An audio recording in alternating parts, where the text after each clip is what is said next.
This is my first year homeschooling, and I want to talk about why I love Christian Light Education's Learning to Read program. So firstly, the program is extremely in-depth. It's my first year. I have no idea what I'm doing. So my biggest thing was I needed to have a teacher's guide that taught me how to teach to my child and literally exactly what to say. So what I love about this is when you come into the teacher's guide, you're going to have your lesson. It's going to give you a review. There's a lot of things you can review with your child first. Gives you step by step what to do. And then any of the bold writing in here. Okay, so we are at the end of our Learning to Read program. We are in book 9, is it? Yes, we are in book 9. I love that they each get their own smaller workbook, so it's not as intimidating. So there's 10 workbooks like this. After about 10 to 12 lessons, then you switch to the next workbook. Each lesson tells you what you're going to review. And then what I love is over here, the bold is what you are literally saying to your child. So we are on book 9, but I wanted to go back to book 6, 106, because this gives you a great example of what we're doing in this class, what to prepare for. There are flashcards that you can purchase from Christian Light. I just made my own flashcards, but honestly, in the end, the amount of time that I used, I would probably just purchase them from here.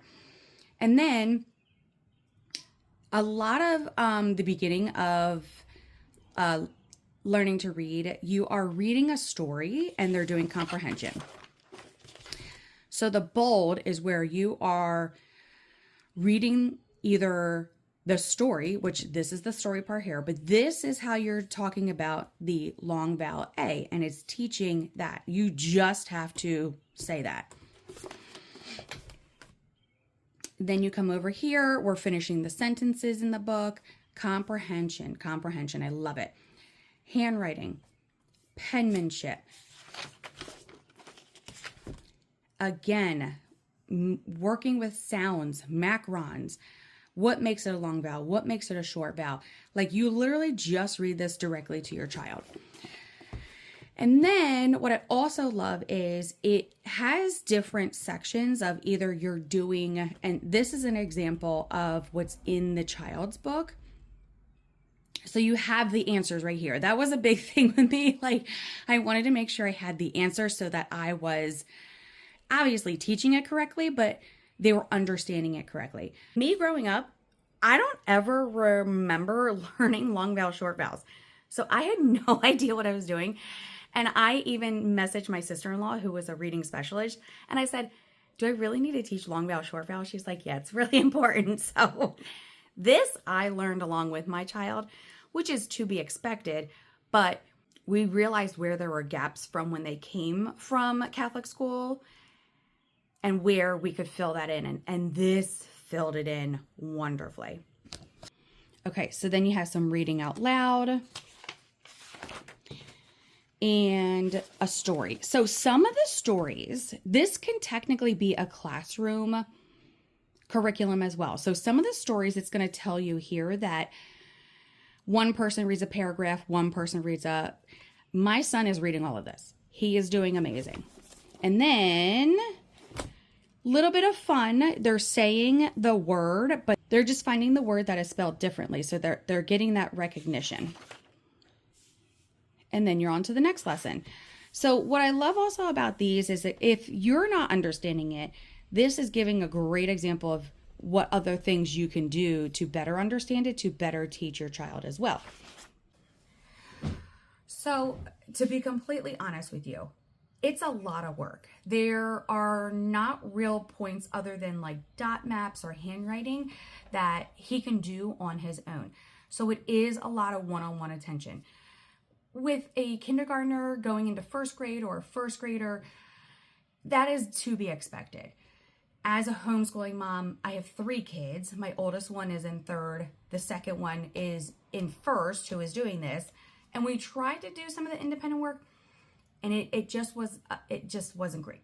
So we decided to If there's any handwriting, he'll do that by himself before we start the lesson.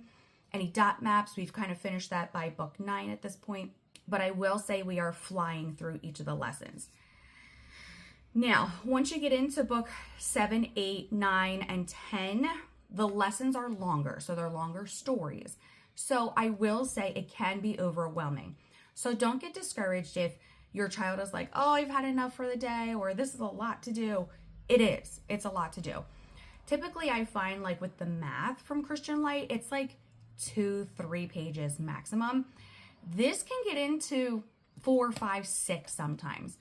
The tests are pretty quick. They're about 3 pages, which is fine. But I sometimes will break this into 2 days.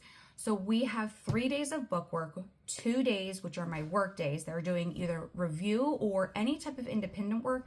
I also have Evan Moore books, which kind of reviews a lot of this, but also new concepts as well. But it's independent. So like it's still keeping their brain flowing and going. Also, Reading Eggs and Math Seeds is a great iPad game that doesn't really feel like a game. And they do really well with that as well. So I highly recommend that if you are looking for a reading program that is extremely in-depth, you have the time to be able to do this directly with your child, I highly, highly, highly recommend Learning to Read. He is doing phenomenal. In the beginning, I was like, I don't understand how he's supposed to know all of this, but he is doing so good. It is so in-depth. It is spiral. So if you like reviewing things in book 9 that you did in book 6 or book 5, it's awesome. So Learning to Read, my most favorite reading program, and I hope you love it too.